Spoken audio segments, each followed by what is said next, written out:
नमस्कार, आप देख रहे हैं राष्ट्र की बात। मैं हूं मानक गुप्ता। आज 25 जून का दिन है। हर साल आप जानते ही हैं, बीजेपी और कांग्रेस के सारे विरोधी इसे इमरजेंसी की याद दिलाते हुए कांग्रेस को आईना दिखाते हैं। बीजेपी संविधान हत्या दिवस मना रही है। अब जब 50 साल 25 जून 1975 को लगी इमरजेंसी को आज हो रहे हैं, तो बीजेपी ने पूरे देश में अभियान चला रखा है। लेकिन मल्लिकार्जुन खड़गे कांग्रेस की तरफ से आज एक बहुत अहम बात कहते हैं।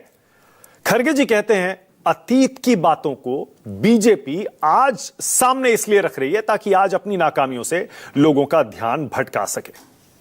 क्या इमरजेंसी वाकई अतीत की बात हो चुकी है? क्या देश की जनता ने इमरजेंसी के लिए इंदिरा गांधी को, कांग्रेस पार्टी को माफ कर दिया है?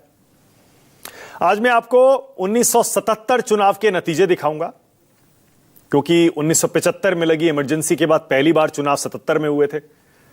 1975 से पहले 71 में हुए थे, वो नतीजे भी दिखाऊंगा। और उसके बाद 80 के नतीजे भी दिखाऊंगा, जब कांग्रेस पार्टी ने एक चुनाव हारने के बाद, 77 में हारने के बाद जबरदस्त वापसी की थी। क्या उन चुनाव के नतीजों में कोई संकेत, कोई संदेश है क्या देश की जनता की तरफ से? और आज इमरजेंसी देश की जनता के लिए कोई मुद्दा है? आज की युवा पीढ़ी के लिए मुद्दा है? आज इसी पर होगी बहस। सबसे पहले आपको बता दूं, बीजेपी कैसे आज संविधान हत्या दिवस मना रही है और कैसे प्रधानमंत्री लोगों से अपील कर रहे हैं कि इमरजेंसी के समय की यादें लोग सोशल मीडिया पर शेयर करें ताकि अभियान को गति मिले। तो बीजेपी आज जब 50वीं बरसी आपातकाल की मना रही है, बाकायदा सरकार ने कैबिनेट की बैठक में प्रस्ताव पास किया और इस प्रस्ताव में इमरजेंसी को लोकतंत्र की हत्या बताया। बाकायदा आपातकाल के पीड़ितों को श्रद्धांजलि दी गई और पीड़ितों के सम्मान में कैबिनेट की बैठक में 2 मिनट का एक मौन भी रखा गया। कैबिनेट की बैठक में अब प्रधानमंत्री ने आज सुबह सोशल मीडिया पर, ट्विटर पर इमरजेंसी को याद करते हुए क्या लिखा, यह आपको भी पढ़ना चाहिए और सुनना चाहिए। प्रधानमंत्री कहते हैं, आपातकाल में डटे हर व्यक्ति को सलाम। ये पूरे भारत के अलग अलग विचारधाराओं के लोग थे। सामूहिक संघर्ष ने लोकतंत्र बहाली सुनिश्चित की। तत्कालीन सरकार को चुनाव कराने पड़े जिसमें वो हार गए। आपातकाल लोकतांत्रिक इतिहास के सबसे काले अध्यायों में से एक है। आपातकाल लागू होने के 50 साल पूरे हो गए हैं। लोग इस दिन को संविधान हत्या दिवस के रूप में मनाते हैं। इस दिन संविधान में निहित मूल्यों को दरकिनार किया गया। प्रेस की स्वतंत्रता को खत्म किया गया। राजनीतिक नेता हों, सामाजिक कार्यकर्ता हों, मीडिया के लोग हों, आम लोग हों, सबको जेल में डाला गया। प्रधानमंत्री उस समय को याद करते हुए कहते हैं, लिखते हैं, आपातकाल में मैं आरएसएस का युवा प्रचारक था। वो आंदोलन मेरे लिए सीखने का अनुभव था। आपातकाल के पीड़ित अपने अनुभवों को सोशल मीडिया पर आज साझा करें।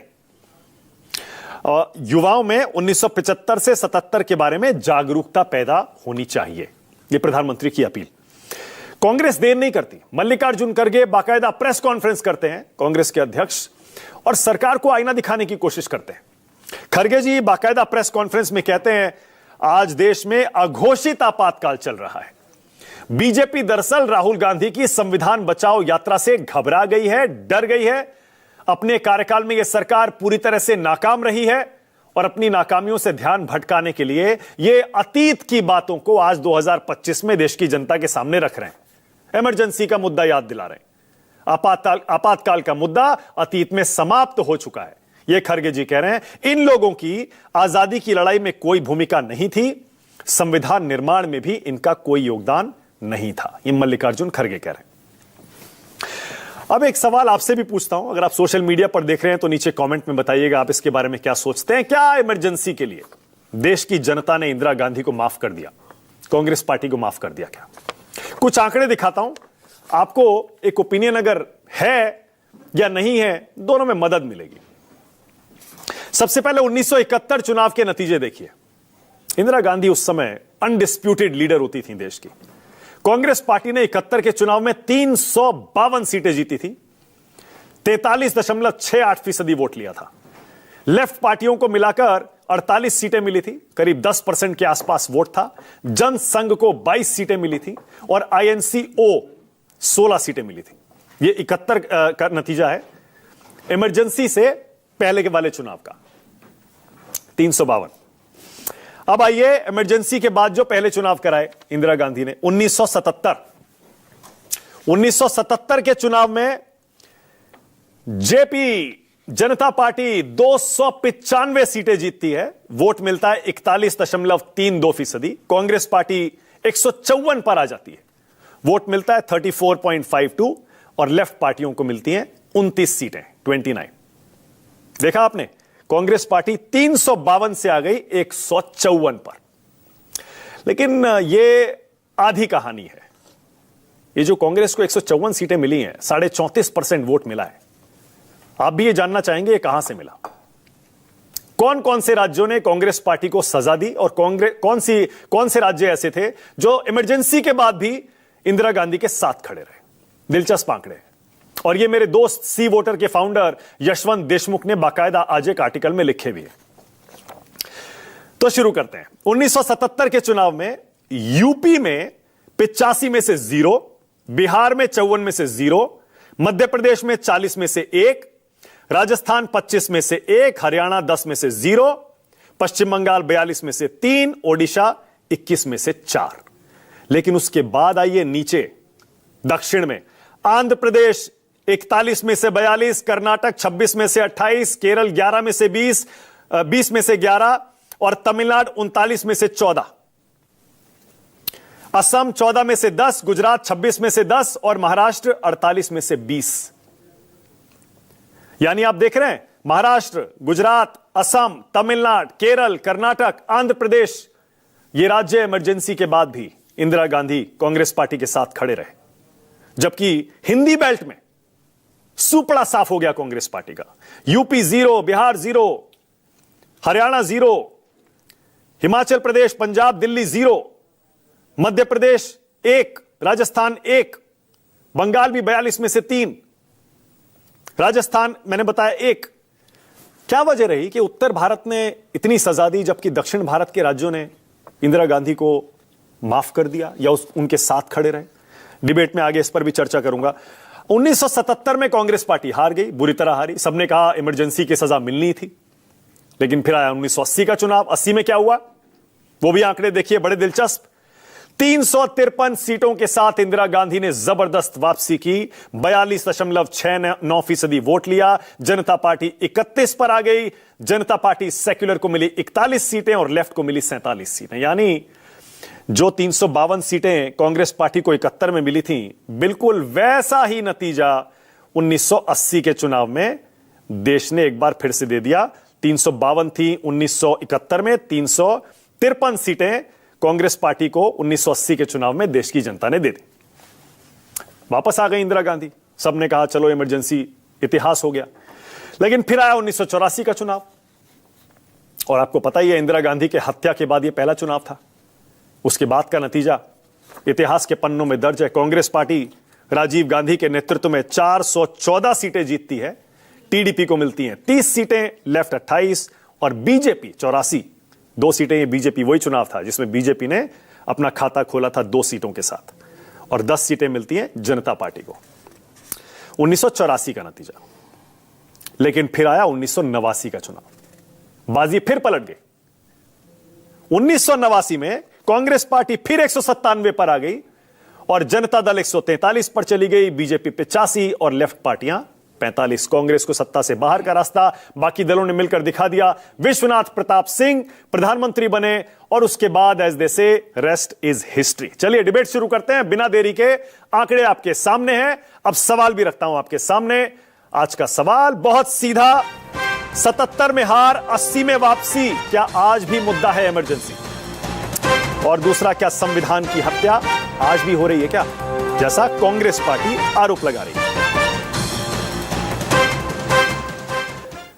आज राष्ट्र की बात में मेरे साथ बीजेपी से संजू वर्मा हैं, कांग्रेस की तरफ से अखिलेश प्रताप सिंह, राकेश सिन्हा पूर्व राज्यसभा सांसद, संघ के विचारक, इमरजेंसी पर खुलकर बोलते आए हैं। यहां स्टूडियो में राजकुमार भाटी आ गए समाजवादी पार्टी की तरफ से, और विजय त्रिवेदी आ गए, सीनियर जर्नलिस्ट हैं, पॉलिटिकल कमेंटेटर। सभी का स्वागत। आज राकेश सिन्हा से शुरू करेंगे।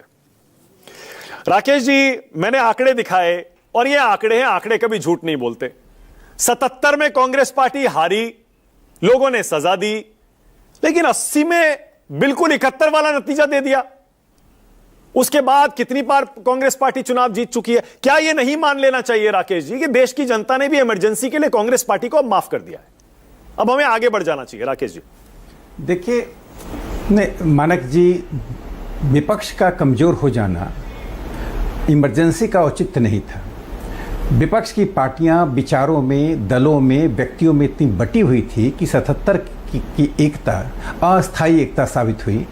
और दोहरी सदस्यता जो सोशलिस्ट पार्टी के लोगों ने उठाया, जिसमें कृष्णकांत थे वगैरह लोग थे, जिस डुअल मेंबरशिप आरएसएस के संबंध को लेकर उसको एक मुखौटा बनाकर जनता पार्टी को तोड़ने का काम किया। लेकिन जो सबसे महत्वपूर्ण बात है कि यह आज क्यों प्रासंगिक है, प्रधानमंत्री मोदी जी ने एक पंक्ति का उपयोग किया जो बहुत ही महत्वपूर्ण है। शायद आज से पहले किसी ने उस पंक्ति का उपयोग नहीं किया था।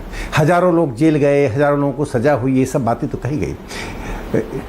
डेमोक्रेसी वाज अंडर अरेस्ट, पूरे लोकतंत्र को ही गिरफ्तार कर लिया गया था। देखिए, आधुनिक मानव का जो सर्वोत्तम खोज है वो लोकतंत्र है।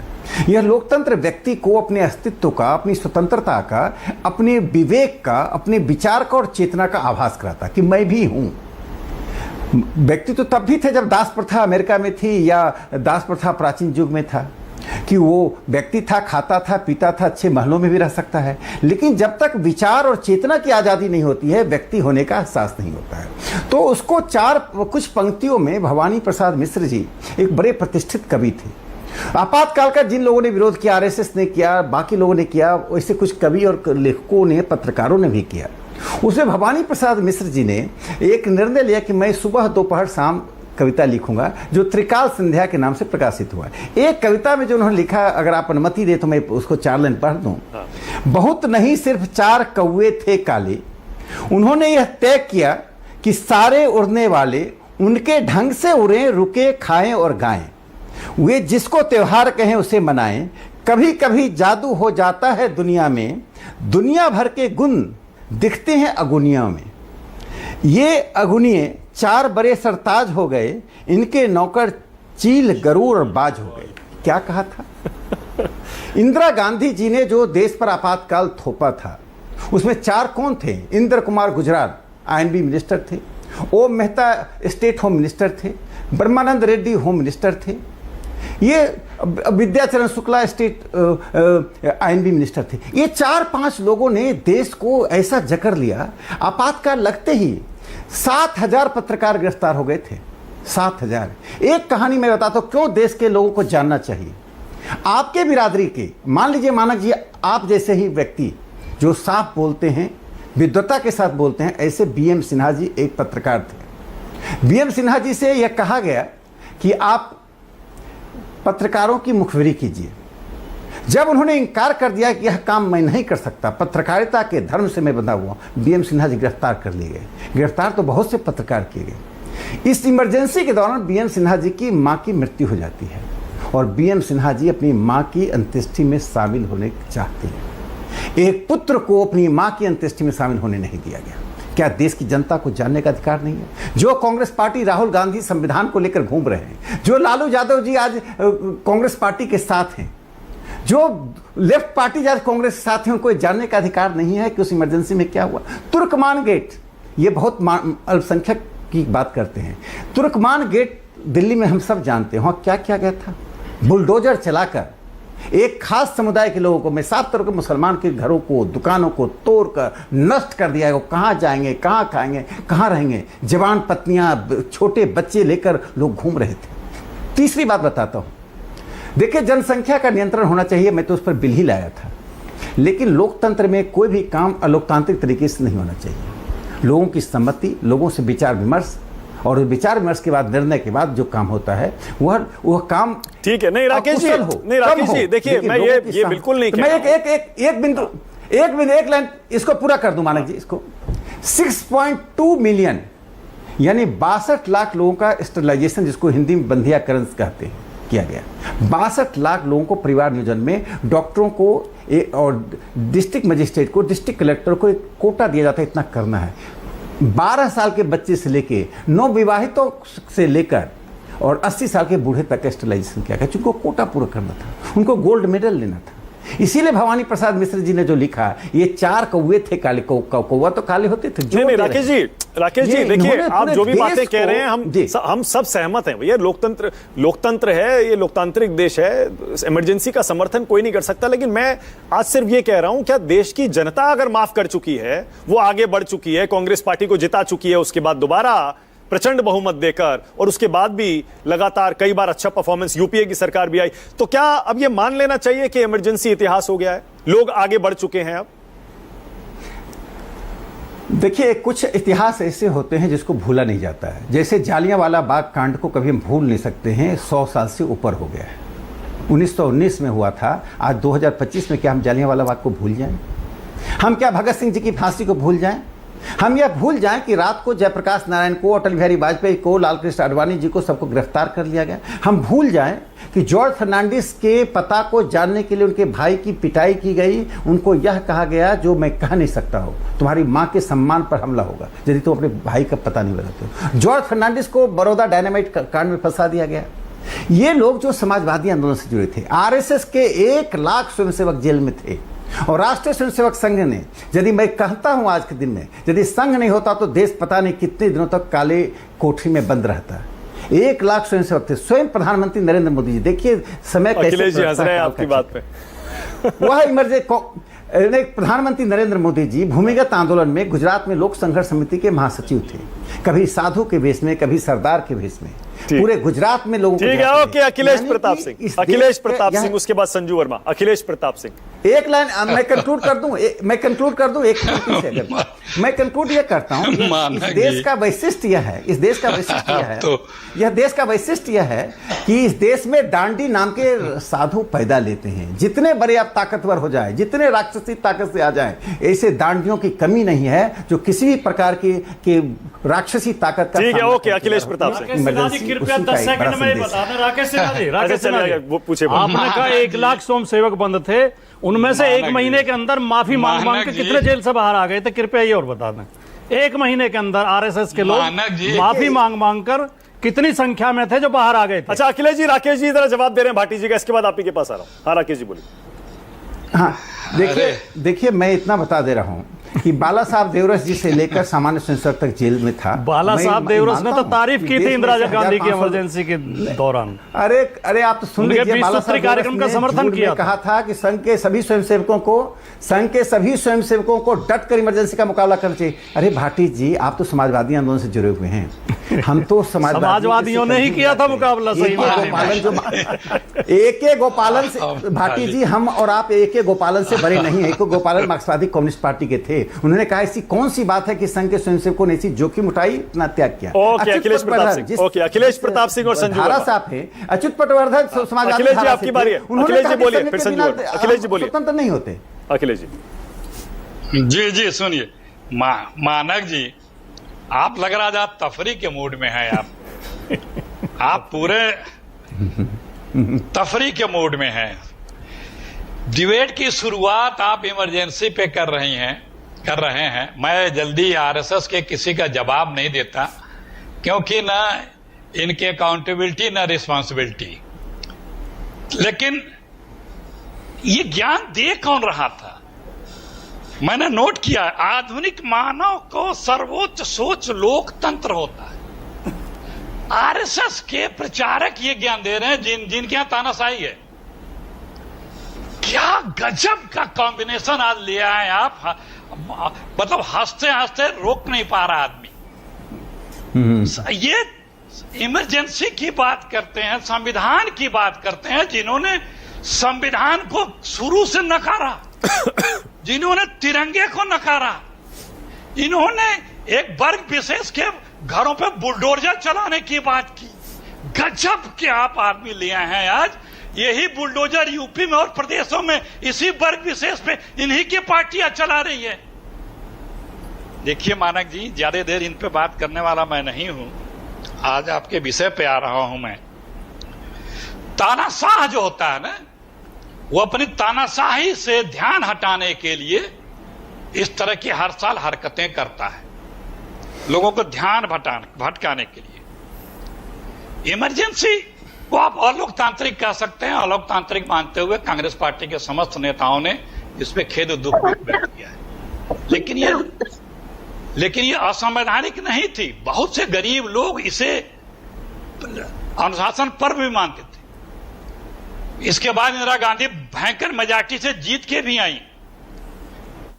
आज उस समय कानून व्यवस्था की भी लोग तारीफ करते हैं। आज भी उस समय के लोग लेख लिख रहे हैं, बता रहे हैं कि अपराधी जेलों में थे, तस्कर जेल में थे। लिख रहे हैं लोग, बता रहे हैं कि जो जमाखोर थे जेल में थे, आज होते तो मोदी जी की पार्टी में होते। ये लिख रहे हैं लोग, उस समय के लोग लिख रहे हैं। बात यह है कि बीजेपी को रोजाना अपने अलोकतांत्रिक तरीकों से ध्यान हटाने के लिए इस तरह की हरकत करनी है। एक सरकारी कर्मचारी के लिप्तता के कारण सदस्यता गई थी इंदिरा जी की इलेक्शन, बाद में सुप्रीम कोर्ट ने उसे बहाल किया। आज पूरा का पूरा चुनाव हाईजैक है मानक जी, तथ्यों सबूतों के साथ बताया जा रहा है, कोई सुनने वाला नहीं है। चुनाव आयोग हो चाहे कोई भी, आज चाहे संविधान हो, चाहे संवैधानिक संस्थाएं हो, चाहे सरकारी कामकाज हो, चाहे लोकतंत्र हो या अधिकारी हो या मीडिया हो, कहीं लोकतंत्र या संविधान बचा है? बिना आप लिख दीजिए जरा, कोई भी मोदी से सवाल कर दीजिए, कितने लोग जेलों में हैं, कितने लोग पकड़ लिए जाते हैं। जब ये शुरू हुई थी सरकार, तभी आडवाणी जी ने कहा था मुझे तो अघोषित लोकतंत्र दिखने लगा है। आडवाणी ने मोदी जी की सत्ता आते ही कही थी। तो ये आज 2 घंटे में 70 लाख वोट पड़ जाते हैं। सवाल करो तो चुनाव आयोग नहीं, बीजेपी जवाब देती है। चुनाव आयोग की पारदर्शिता बनाए रखने की जिस सरकार को व्यवस्था करनी है, जिसे अपनी विश्वसनीयता बनाए रखने का काम करना है, सरकार उसकी नियमावली बदल देती है, उसके चयन की प्रक्रिया बदल देती है, उसमें एकदम अपना पिट्ठू बिठाती है। जो नियम कानून लोकतंत्र को मजबूत करते हैं, चुनाव आयोग की और सक्षमता और विश्वसनीयता बना के रखते हैं, उन नियमों कानून को और डाइल्यूट कर दिया जाता है कि कोई उसको पा न सके, उसको देख न सके। आपने देखा है, हम गिनाना नहीं चाहते, चंडीगढ़ के मेयर के चुनाव से लेकर के अब तक 12 से ज्यादा सरकारें किस तरह से लूटी गई। अब तक लोकसभा में 100-150 सांसद बर्खास्त हो जाते हैं, माइक म्यूट हो जाता है, एक इंडस्ट्रियलिस्ट का नाम लेने पे सदन से कार्रवाई से निकाल दिया जाता है, कैमरे हटा दिए जाते हैं, वो प्रोसीडिंग से वो शब्द गायब कर दिया जाता है। अरे भैया, वो तो संविधान में था लोकतंत्र। आप जो भी व्याख्या कर लें, 50 साल से ऊपर हो गया, लोगों को पता, 3/4 ज्यादा जनता को पता नहीं। आज तो जो भोग रहे हैं उस पे आओ ना। कोई बच्चा, अभी कानपुर में बिजली चली गई, उसके लिए लोग सड़क पे आए, जेल में डाल दिए गए। प्रशासन कह रहा है इमरजेंसी लाइट से काम चलाओ। आज ही न्यूज छपी है। ये कौन सी घोषित इमरजेंसी नहीं है क्या ये? तो ये सारी बातें आज मैं आरएसएस के चाहे उस पर नहीं जाना चाहता, उन लोगों की क्या भूमिका थी। भाटी ने गिनाया, मैं वो किताब भी लेके आया हूं, वो उसके पेज संख्या पे भी लेके आया हूं, क्या क्या लिखा था इन लोगों ने, कैसी कैसी चिट्ठियां लिखी थी, क्या क्या किया था। आज यहां बैठ के बता रहे हैं लोकतंत्र के बारे में। कितने दिनों का कार्यकाल है सब प्रमुख का, कोई बता सकता है? किसी को पता है? वो लोग लोकतंत्र की दुहाई दे रहे हैं यहां, जिन्होंने अपने ऑफिस पे तिरंगा नहीं लहराने दिया। ओके संजू वर्मा, ओके, संविधान के प्रतियां जलाई, फाड़ा। अब बीजेपी उस लोकतंत्र जो नारा देता रहा कि मुझे 402 में संविधान बदलूंगा। ठीक है, अब संजू वर्मा, संजू आपकी बारी है। और संजू, मुझे पता है आप अखिलेश जी का जवाब देना चाहेंगी, लेकिन अखिलेश जी का जवाब देने से पहले मैं चाह रहा हूं कि आज का जो सवाल है उस पर आप वहां से शुरू करिए। मैंने कुछ आंकड़े भी दिखाए, 80 के इलेक्शन के, 77 के इलेक्शन के, उसके बाद 84 भी, 89 भी आया। आपको नहीं लगता कि अगर देश की जनता माफ कर दे और दोबारा से कांग्रेस पार्टी को सत्ता में बिठा दे, उसमें भी एक संदेश छिपा होता है? मानक जी, सबसे अहम बात तो यह है कि आज कांग्रेस पॉलिटिकली बैंकरप्ट हो चुकी है, दिवालियापन निकल चुका है, पर कांग्रेस मानने को तैयार नहीं, और मैं ये कहना चाहती हूं आपके शो के द्वारा आपके दर्शकों को, क्योंकि आपका बहुचर्चित शो है, कि इंग्लिश में जो कहावत है, those who do not learn from their painful history are destined to repeat it. तो इतिहास जो भूल जाते हैं, इतिहास की गलतियां बार बार दोहराते हैं। तो मुझे लगता है आने वाली पीढ़ी को हमारा वो जो 1975 का दर्दनाक इतिहास है, बार बार उसको याद दिलाना बेहद जरूरी है। और मैं आज के मुद्दे को लेकर कुछ बिंदु आपके सामने रखना चाहती हूं, क्योंकि कईयों ने कई कुछ कहा, यहां पर अखिलेश जी ने लंबा चौड़ा भाषण दे दिया। आज क्या हो रहा है उस पर तो मैं आऊंगी ही, पर 1975 में क्या हुआ वो भी जानना बेहद जरूरी है। सबसे पहले तो यह बता दूं कि अनुच्छेद 356 का सबसे ज्यादा गलत इस्तेमाल करके 50 से ज्यादा चुनी हुई सरकारों को बर्खास्त किसने किया? इंदिरा गांधी ने किया। 1980 में सिर्फ 3 दिन के अंदर 9 ऐसी राज्य सरकारें थी जिनको बहुमत मिला था, उनको एक झटके में किसने बर्खास्त किया? इंदिरा गांधी ने बर्खास्त किया। मीसा के तहत 1.5 लाख लोगों को जबरन बिना अरेस्ट वारंट के किसने गिरफ्तार किया? इंदिरा गांधी ने गिरफ्तार किया। आज इनके राहुल गांधी बीजेपी को संविधान पर भाषण देते हैं, पर इंदिरा गांधी ने तो किशोर कुमार के गानों को दूरदर्शन और ऑल इंडिया रेडियो पर भी बैन कर दिया था। इतनी असहिष्णु थी इंदिरा गांधी, इतनी इंटॉलरेंट थी। बलराज साहनी और देवानंद जैसे फिल्मी कलाकारों की फिल्मों पर बैन लगा दी थी इंदिरा गांधी ने, क्योंकि उन्होंने जुर्रत की थी आपातकाल के खिलाफ बोलने की। फिर याद दिला दूं, अनुच्छेद 356 की बात तो दूर, इंदिरा गांधी के सुपुत्र राजीव गांधी ने संविधान की और न्यायपालिका की धज्जियां उड़ाते हुए जो 1985 का 1985 का शाबानो जजमेंट था सुप्रीम कोर्ट का, उसका पालन करने से इनकार करते हुए मुस्लिम डिवोर्स एक्ट पारित किया।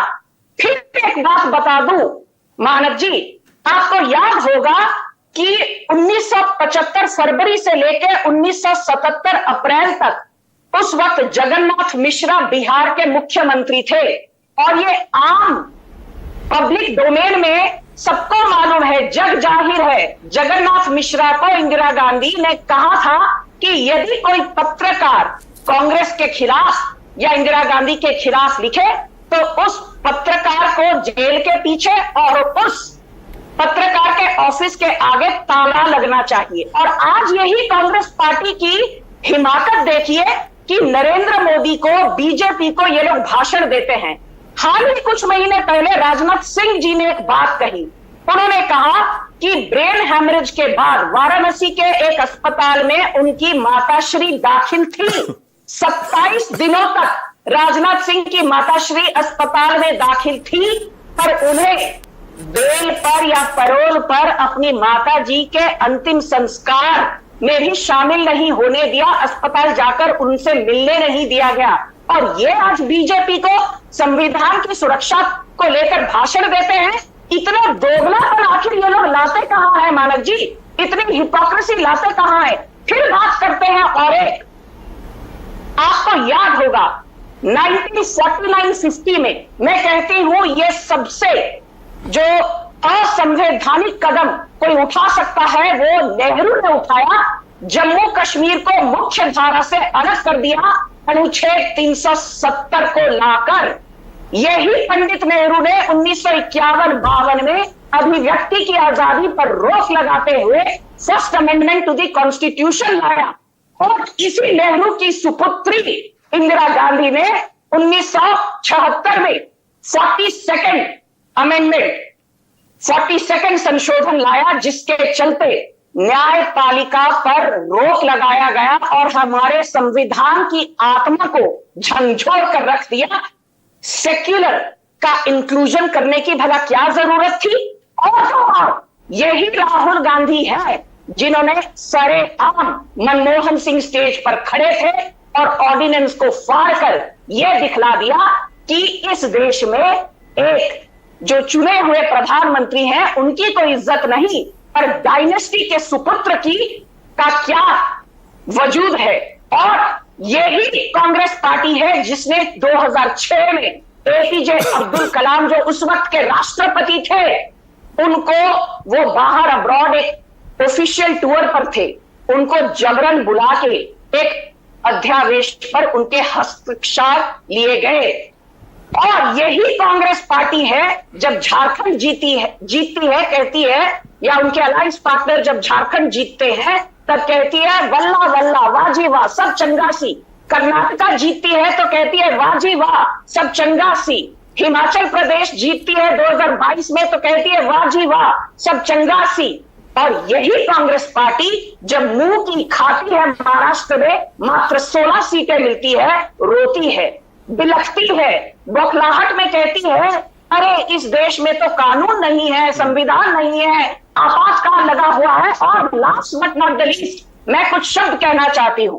यहां तहजीब भी बिकती है, यहां फरमान भी बिकते हैं, तुम अपना दाम तो बोलो। यहां ईमान भी बिकते हैं। कांग्रेस पार्टी के हर नेता ने अपना ईमान बेचा, देश की धज्जियां उड़ाई, संविधान का माहौल बनाया, और आज इनकी जुर्रत है कि ये नरेंद्र मोदी की चुनी हुई सरकार को बार बार ललकारते हैं। अरे कुछ तो सुधर जाओ। ओके राजकुमार भाटी, अब भाटी जी आपकी बारी है। आपसे ना होगा, आपसे ना होगा राहुल गांधी। ठीक है, ओके भाटी जी, इमरजेंसी शायद एक ऐसा मुद्दा है जिस पर आप भी कांग्रेस पार्टी के खिलाफ अक्सर खुल के बोलते आए हैं। मतलब क्या वाकई, मैंने आंकड़े इसीलिए शुरू में दिखाए, तो चुनाव जीतना काफी होता है क्या? चुनाव जीत गए मतलब मुद्दा चला गया, खत्म हो गया? खरगे जी आज कह रहे हैं अतीत की बात हो गई, अब भूल जाओ, अब आज की बात करो। नहीं, दो बातें बहुत साफ शब्दों में स्पष्ट कर दूं कि पहली बात, 1975 में इमरजेंसी लगाने का निर्णय कांग्रेस सरकार का बहुत गलत निर्णय था, इंदिरा जी का गलत निर्णय था। उससे लोकतंत्र को बहुत भारी आघात पहुंचा, और जो भी लोकतांत्रिक ताकतें थी देश की, वो सब उसके विरोध में आंदोलनरत थी। दूसरी बात ये भी स्पष्ट कर दूं कि इसे बार बार याद करने की जरूरत है, भूलने की कतई जरूरत नहीं है। बहुत बढ़िया। इसे हर साल 25 जून को याद किया जाना चाहिए कि एक गलत निर्णय हमारे इतिहास में हुआ था, ताकि आने वाली पीढ़ियां भी सजग रहें और कोई राजनीतिक पार्टी आगे ऐसा निर्णय लेने की हिम्मत ना कर सके। लेकिन मैं ये भी बहुत बहुत ईमानदारी से कहना चाहता हूं कि इंदिरा जी का निर्णय गलत था, इंदिरा जी की नीयत गलत नहीं थी। इंदिरा जी ने देश के लिए, अब ही संजू जी बोल रही थी, तो उन्होंने नेहरू, इंदिरा, राजीव सबको लपेट दिया। तो आप इनकी जिम्मेदारी बनती है, बीजेपी के प्रवक्ता हैं तो कांग्रेस के सारे सरकारों को गलत बताएं, लेकिन उससे इसका वजन हल्का हो गया। हम इमरजेंसी पर चर्चा कर रहे हैं, उससे ऐसा लगा कि भाई बीजेपी के लोग तो सारे ही कांग्रेस के सारे ही नेताओं से नाराज हैं, उनके सबके विरोध करते हैं। इंदिरा जी ने क्या नियत थी इंदिरा जी की? जब मैं वही बता रहा हूँ, इंदिरा जी ने बैंकों का राष्ट्रीयकरण भी किया था, जो देश के गरीब लोगों के हित में एक बहुत बड़ा ऐतिहासिक निर्णय था। इंदिरा जी ने राजाओं के प्रिवी पर्स भी खत्म किए थे, राजाओं की सुविधाएं, राजाओं की उपाधियां भी खत्म की थी। इंदिरा जी ने ऐसे अच्छे, इंदिरा जी ने गरीबी हटाओ का आंदोलन भी चलाया था। इंदिरा जी ने अच्छे निर्णय भी लिए थे। इमरजेंसी में, मैं पहले कह चुका हूं, इमरजेंसी गलत निर्णय था, लेकिन इमरजेंसी में कोई ऐसा कार्य नहीं किया था जो देश को नुकसान पहुंचाने वाला। इंदिरा जी ने अनुशासन लागू किया था, सरकारी कर्मचारी समय से दफ्तर आते थे, भ्रष्टाचारियों पर नकेल कसी थी, दुकानदार सही रेट में सामान बेचने लगे थे, तस्करी बंद हुई थी, बहुत चीजें हुई थी। लेकिन जो हमारे राकेश सिन्हा जी ने नहीं, एक मिनट राकेश जी, बाद में जाइए। अब आप मुझे नियत बता के जाइए, आज इंदिरा गांधी की नियत क्या थी? आपने कहा जी उनकी नियत अच्छी थी इमरजेंसी। देखिए, अब जैसे हमारे मोदी जी हर साल 25 जून को ये कहते हैं कि संविधान की हत्या हुई थी। संविधान की हत्या तो नहीं हुई थी, संविधान के अनुच्छेद 352 के तहत ही ये निर्णय लिया गया था। संविधान में इसकी व्यवस्था है कि अगर सरकार को लगे कि कोई आंतरिक या बाहरी खतरा है तो सरकार ये निर्णय ले सकती है, और ये निर्णय अस्थायी था और घोषित रूप से था, बाकायदा लिखा पढ़ी में था। आज जो अघोषित इमरजेंसी, आज कौन सा काम नहीं हो रहा? क्या आज विपक्ष के नेताओं को बोलने पे जेल नहीं भेजा जा रहा? समझ में नहीं आ रहा भाटी जी, आप इमरजेंसी का विरोध कर रहे हैं या उसको जस्टिफाई कर रहे हैं? एक तरफ कह रहे हैं इमरजेंसी में जी संविधान के तहत ही किया गया था, उनकी नीयत अच्छी थी, और आपने अभी ये भी कह दिया कि संविधान में उन्होंने लगा तो दी, लेकिन एक भी काम इंदिरा गांधी ने ऐसा नहीं किया जो गलत हो। नहीं, मैं कह रहा हूं देश हित में उन्होंने बहुत अच्छे काम भी किए थे, जैसे मैंने गिनवाया कि बैंकों का राष्ट्रीयकरण, मैं इमरजेंसी की बात कर रहा हूं। मैं इमरजेंसी खराब निर्णय था, मैं कह चुका हूं। लेकिन जो मोदी जी कह रहे हैं, क्यों लगाई गई थी बताइए? मैं कह रहा हूं इंदिरा जी की नियत देश को नुकसान पहुंचाने वाली या पूंजीपतियों को फायदा पहुंचाने वाली नहीं थी। इंदिरा जी की नीयत ऐसी नहीं अपनी थी जो कुर्सी बचाने वर्तमान की तो थी। वो जो ये तो वर्तमान आप में मानते हैं? सरकार, देखिए, एक आचार संहिता के उल्लंघन पे इंदिरा जी की सदस्यता गई थी। मोदी जी तो रोज आचार संहिता को उल्लंघन करते हैं। मोदी जी तो रोज सरकारी गाड़ियों में घूमते हैं। जिस दिन भी मतदान होता है, संजू जी कृपया सुने, आपका नंबर आएगा, जिस दिन भी मतदान होता है जेब पे पार्टी का चुनाव चिन्ह लगा के बूथ के बाहर खड़े नजर आते हैं, मंदिर में भजन कीर्तन करते हुए नजर आते हैं, जो आचार संहिता का उल्लंघन है। कोई धार्मिक कृत्य करना, धार्मिक पूजा पाठ करना, और चैनल 24 घंटे उन्हें दिखाते हैं। कौन सी चीज बची है जो संविधान के लिए आप खड़े होते हैं, आप कहते हैं ये सरकार संविधान विरोधी है, और संविधान की हत्या हुई ये मानने में भी आपको बताइए परहेज कर रहे हैं आप इससे? संविधान की हत्या नहीं हुई, इमरजेंसी संविधान की हत्या नहीं हुई थी, संविधान कायम था। कहां कायम था? लागू था। क्या कहां कायम? लोकतांत्रिक अधिकारों की हत्या हुई थी। भाटी जी से लोकतांत्रिक अधिकार छीने गए थे, विपक्ष की आवाज बंद की गई थी, मीडिया की आवाज बंद की गई। जब लोकतांत्रिक अधिकार ही छीन लिए भाटी जी, संविधान कहां बचा? वर्तमान में कौन से अधिकार बचे थे? मैं वही तो कहना चाह रहा हूं। वो तो घोषित रूप से किया था इंदिरा जी ने, तो आज अघोषित रूप से क्या पत्रकारों, उत्तर प्रदेश में बच्चे मिड डे मील में नमक से रोटी खा रहे हैं, ये खबर दिखाने पे पत्रकार को जेल नहीं भेजा गया। 100 नेताओं की गिरफ्तारी पे थोड़ा सा समय दे दो, आधी मिनट का दे दो। 100 नेताओं की गिरफ्तारी पे सुप्रीम कोर्ट ने टिप्पणी की कि गिरफ्तारी अवैध है, गिरफ्तारी की जरूरत नहीं थी। बेल क्यों नहीं दी जा सकती? बेल नियम है, जेल अपवाद है। सुप्रीम कोर्ट को बोलना पड़ रहा है। कौन सी चीज नहीं हो रही जो इमरजेंसी में हो रही थी? वोटर लिस्ट से वोट काट दिए जाते हैं जाति और धर्म देख के, जाति और धर्म देख के पुलिस लगा दी जाती है, वोट नहीं डालने दिए जाते। सरेआम उत्तर प्रदेश में देखा गया है, वीडियो हैं। एक जो वो है रिटर्निंग ऑफिसर है, वो बैलेट पेपर को कैंसिल करता है साफ। ठीक है, ओके, पेन से निशान बना नहीं। लेकिन एक बात मुझे बोलने दें कृपया, क्योंकि राकेश सिन्हा जी ने कविता सुनाई थी और मुझे वो कविता सुनते हुए ऐसा लगा, भवानी प्रसाद मिश्र की बहुत सुंदर कविता है, कि एक कविता तो वर्तमान समय पर ज्यादा ठीक लागू होती है। उस समय तो एक कोयल थी काली, 4 कौवे तो आज हैं काले, बहुत नहीं सिर्फ 4 कौवे हैं काले।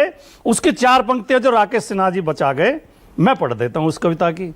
हंस मोर चातक गौरैये किस गिनती में, हाथ बांधकर खड़े हो गए सब विनती में। हुक्म हुआ चातक पंछी रट नहीं लगाएं, प्यू प्यू को छोड़े कोए कोए गाएं। आज यही तो हो रहा है। जय श्री राम बोलो, कोई और कुछ नहीं बोला, जय श्री राम बोलो। विजय त्रिवेदी, दो पंक्ति रह रही हैं। 20 तरह के काम दे दिए गौरैयों को, खाना पीना मौज उड़ाना छुट भइयों को। कौओं की ऐसी बनाई 5 घी में, बड़े बड़े मंसूबे आए उनके जी में। तो यही तो हो रहा है। भवानी प्रसाद मिश्र की कविता तो पता है आज ज्यादा सार्थक है। विजय त्रिवेदी, विजय जी, भाटी जी की मजबूरी है ना, इसीलिए बैलेंसिंग कर रहे हैं। मतलब अगर कांग्रेस के खिलाफ होते पूरी तरह से तो शायद फिर खुल के करते इमरजेंसी का विरोध, है ना? ये सही है ना? तो बात तो ठीक है ना, लेकिन पीड़ा तो बहुत सही है। समाजवादियों ने मेरे ख्याल से सबसे ज्यादा पीड़ा सही है, और राष्ट्रीय स्वयंसेवक संघ के लोगों ने भी, लाखों लोग वहां पर रहे, जेल में रहे, बहुत सारे लोग, हजारों हजार लोग, और परिवारों का नुकसान हो गया। अब मुझे बताइए विजय जी, ये रिजल्ट जो मैंने दिखाए अभी, क्या जनादेश जो होता है वो फाइनल नहीं होता है लोकतंत्र में? देखिए, 2 बातें पर आपने 2 सवाल किए। एक तो ये कि भूल जाना चाहिए अतीत की बात को, और खरगे जी कह रहे हैं, और दूसरा आपने ये कहा कि नतीजे जो है लोकतंत्र में, ये इसका सर्टिफिकेट है। तो बहुत सारे लोग जो अपराधी हैं, जो हत्या के मामलों में चल रहे हैं, जो भ्रष्टाचार के मामलों में चल रहे हैं, वो भी चुनाव जीत जाते हैं। तो फिर कोर्ट से माफी देने की फिर कोर्ट की जरूरत ही नहीं है। तो अलग अलग चीजें हैं, समझे। और 1980 में इंदिरा गांधी की वापसी इंदिरा जी की वजह से नहीं हुई थी, जनता पार्टी की वजह से हुई थी।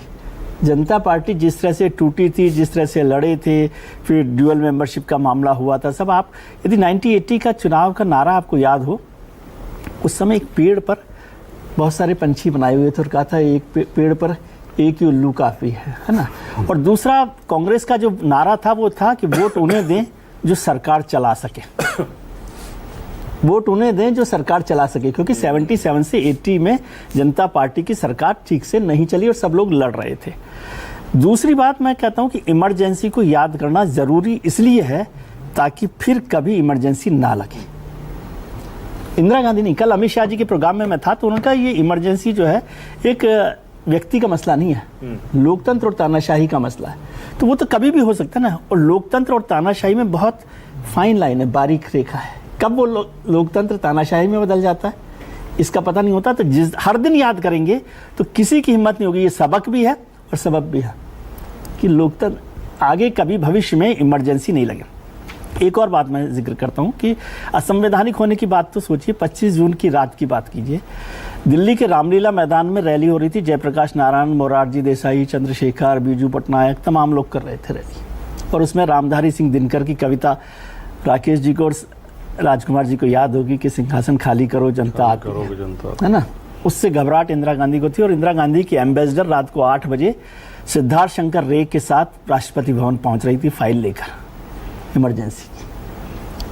असंवैधानिक तो ये भी था कि 24 जून को जो फैसला आया था सुप्रीम कोर्ट का, जो वकील थे वीएन खरे साहब, उन्हें 1983 में जब इंदिरा गांधी प्रधानमंत्री बनी थी तो इलाहाबाद हाई कोर्ट का जज बनाया गया था। ठीक है। असंवैधानिक तो ये भी था कि बिना कैबिनेट की मंजूरी के, कैबिनेट के सामने लाए इंदिरा जी ने ये जो आर्टिकल 352 का यूज किया था, और राष्ट्रपति जी के पास वो फाइल पहुंचाई थी 11 बजे रात को, और 11:30 बजे राष्ट्रपति जी ने ये पूछा नहीं कि भाई इस पर कैबिनेट का अप्रूवल है क्या। कैबिनेट की बैठक तो अगले दिन सुबह हुई है, 26 जून को सुबह 6 बजे नेक्स्ट डे, और उससे पहले आपने सारे नेताओं को गिरफ्तार कर लिया था। एचवाई शारदा प्रसाद, इंदिरा जी की, मैं छोटी सी घटना आपको बताता हूँ। एचवाई शारदा प्रसाद इंदिरा जी के वो होते थे मीडिया एडवाइजर, उनके बेटे हैं आरवी शारदा प्रसाद। उन्होंने लिखा कि उनके मामा के घर, उनके मामा थे राधा कृष्णन, वो जेपी उनके घर पे रुके हुए थे दीनदयाल उपाध्याय मार्ग पे। रात को डिनर हुआ और 2 बजे रात को दरवाजा नॉक किया, इंस्पेक्टर भारद्वाज थे। ये फैक्ट्स मैं बता रहा हूँ, जो एचवाई शारदा प्रसाद के बेटे, HY Sharada Prasad media man adviser prime minister Indira Gandhi के, उन्होंने लिखा कि रात को 2 बजे राधा कृष्णन का घर का दरवाजा ठोकते हैं इंस्पेक्टर भारद्वाज, और जैसे ही उनका बेटा उल्लास दरवाजा खोलता है वो रिवॉल्वर तान देते हैं और कहते हैं जेपी को निकालो। रात को 2 बजे जेपी की गिरफ्तारी होती है। ये संवैधानिक है। फिर आर्टिकल, राजकुमार जी ने बहुत सारी अच्छी बातें बताई, फिर राजकुमार जी को पता होगा कि आर्टिकल 42 जिसे हम मिनी संविधान कहते हैं, उसमें तमाम अधिकारों को खत्म किया गया।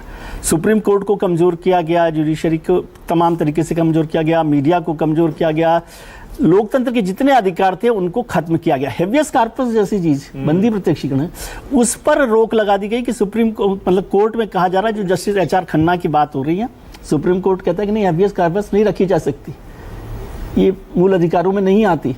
तो बेसिक स्ट्रक्चर पर उसमें सारा का सारा संविधान को लेकर बात हुई है, आर्टिकल 40। अब इसका दूसरा पक्ष भी देखिए, एक छोटी सी बात। अभी राकेश जी ने बात की, राकेश जी तो बहुत विद्वान लोग हैं, वीसी शुक्ला की बात हुई।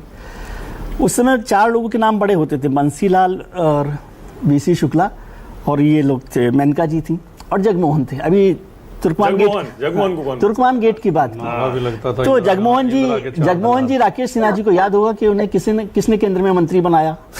फिर बंसीलाल जी के साथ सरकार किसने बनाई, फिर वीसी शुक्ला के साथ कौन गया, फिर मेनका गांधी को किसने लिया। ये सब चारों लोग इमरजेंसी के सबसे प्रमुख लोग वो लोग हैं। तो ये सब चीजों को भी याद रखने की जरूरत होती है।